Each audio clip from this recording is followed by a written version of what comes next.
Hello, I'm Dr. Albanese, and I'd like to welcome you to another episode of Thrive in 5. This is a video series where we get to share with you insights and information on health and wellness to help you live your most vibrant life. Now, today's topic is intermittent fasting. And for a lot of folks, this may sound like a new diet craze, something that's just coming out. But in reality, you're intermittent fasting, even if you don't define it as such.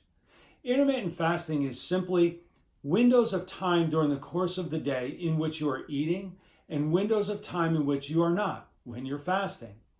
So to give you an example, say for instance you eat 3 meals a day.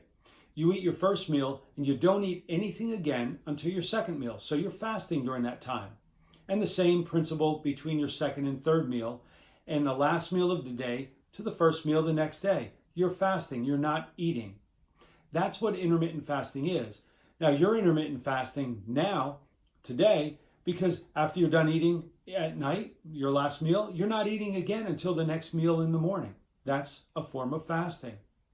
We've been intermittent fasting as human beings for millennia. In fact, some of the earliest references to intermittent fasting are in the Bible. Jesus talks about the benefits of intermittent fasting. The Jewish faith, they intermittent fast during Yom Kippur. The Muslims during Ramadan. There are constant references to intermittent fasting within Buddhism. Buddhist monks regularly fast. And there are so many benefits of intermittent fasting. As I said, it's the way we're designed to eat. By intermittent fasting, you can help regulate blood sugar levels, your blood pressure, cholesterol, increase mental clarity, decrease inflammation and stress on the body, and overall lower your incidence of disease.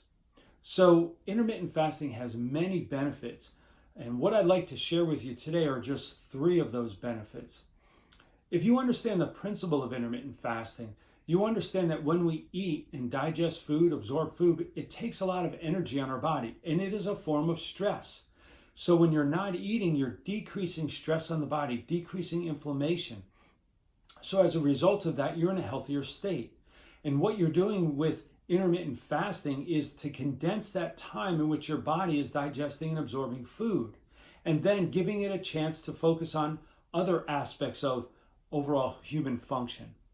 So some of the benefits that we see coming from intermittent fasting is because of the way the body works and in the way it's designed. We have an internal clock called our circadian rhythm.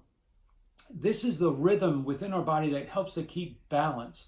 It helps to determine when we eat, when we sleep, when we fast, blood pressure. It helps to regulate immune function, hormone balances, insulin levels. It regulates all of our body's functions. And when you're working in congruency with your body's natural clock, your circadian rhythm, your body's in a healthier state.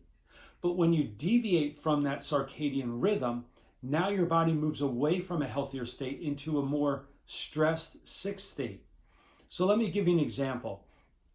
Say you fly from New York City to Los Angeles, cross country on the red eye. So you're flying when normally you'd be sleeping at night.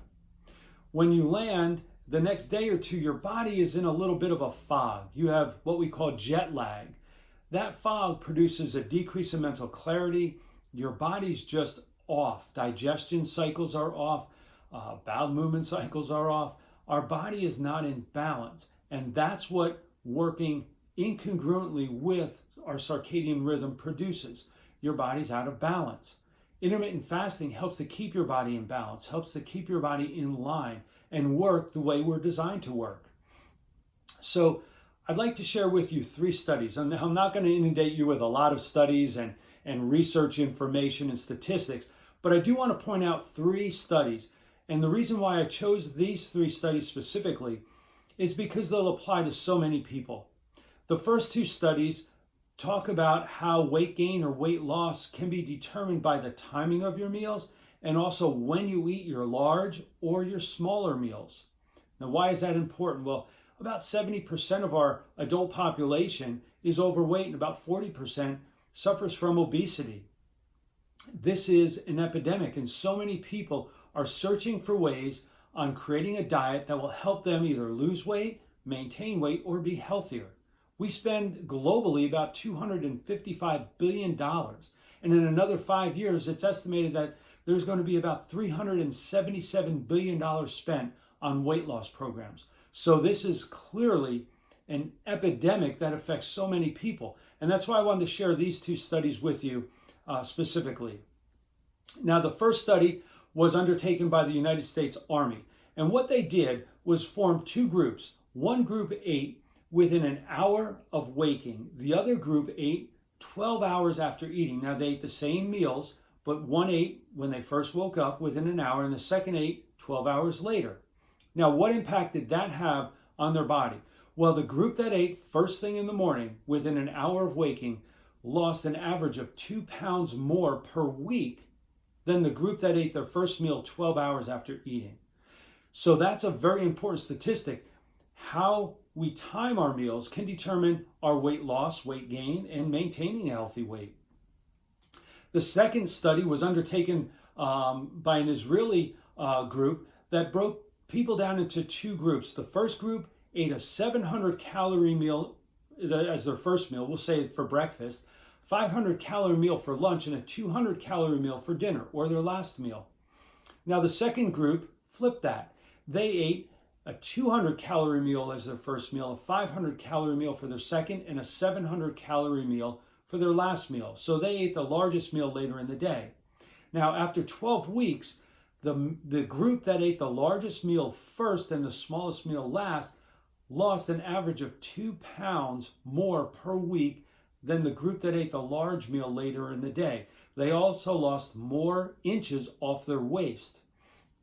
So these two studies clearly indicate that eating a larger meal first and a smaller meal last, and eating that first meal closer to waking up and condensing the time that you're eating from late at night to earlier in the day has an impact on weight gain and weight loss. So maintaining a healthy weight, you can construct a diet that helps to work with your circadian rhythm, a form of intermittent fasting that will help to maintain healthy weight. Now, the last study I want to share with you is one that talks about blood glucose levels. This is prevalent because there's about 34 million Americans that suffer from diabetes. Just by changing your diet can help to regulate blood glucose levels into a healthy range. So let's talk about this. By looking at your blood glucose levels, you can perform a test called glucose tolerance test. It's how fast your body converts carbohydrates into affecting your blood glucose levels. Now, when you look at the range from 140 or below is considered healthy blood glucose levels. From 141 to 199 is considered pre-diabetic, and a level above 200 is considered diabetic. Now, this study was undertaken with two groups. They ate the same amount of food. The difference is the first group ate at 7 in the morning and the second group ate at 7 p.m. Now, when they tested the blood glucose levels after the meal, about an hour, they found that the first group, the group that ate 7 a.m., their blood glucose levels were at 163, considered pre-diabetic. Now, normally your blood glucose levels will rise a little bit after you eat. But now, the second group who ate the same meal, but at 7 p.m., their blood glucose levels were above 200. So just by shifting your meal to earlier in the day, you can help to regulate your blood glucose levels. This is so important because, again, insulin is an indicator for total health. And just by making these small shifts in your diet can really impact your overall well-being. Now, again, I shared these studies with you to just help to give you a sense of how intermittent fasting works. And that is designing a diet around your body's natural circadian rhythm. So I hope this gave you a little insight into what intermittent fasting is. In subsequent videos, we will unpack intermittent fasting in great detail, talking about the food you eat, the timing of your foods, how to design an intermittent fasting diet.